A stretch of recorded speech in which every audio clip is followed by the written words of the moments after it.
ইনশাআল্লাহ আশা করি আপনাদের ভালো ইজ্জত আপনাদের মেয়ে আমরা যে পাশে আপনাদের দায়িত্ব যেটা আমরা পালন করতে পারবো আপনারা আমাদের দোয়া করবেন। আচ্ছা যা করো তুই ইয়ার দিকে ফেস ক্লাবের সামনে আয় আর এই আত্মীয়তার সম্পর্কে যেন সারা জীবন এরকম হ্যাঁ এই যে ন্যাচারাল নিচে ন্যাচারাল স্টুডিওটা তো খালা আপনার কিছু বলবেন? আমি তো বাকি আর মামা এই মামার সাথে পরিচয় করে আমি সবার সাথে পরিচয় করি।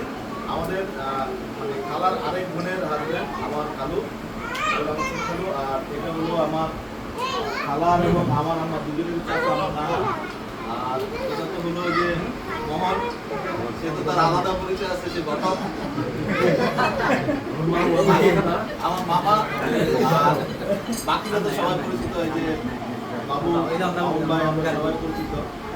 আমাদের খুব ভালো লাগছে আপনাদের এখানে এসে। আর আমি রাব্বি ভাই ভাই এখানে আসি যে কোনো বিষয়ে যে কোনো প্রয়োজনে রাব্বি আসার আগ পর্যন্ত আমাকে ডাকি। না না আপনার না চলে আসবে এই যত কথা বলে থাকি হবে ইনশাআল্লাহ ইনশাআল্লাহ।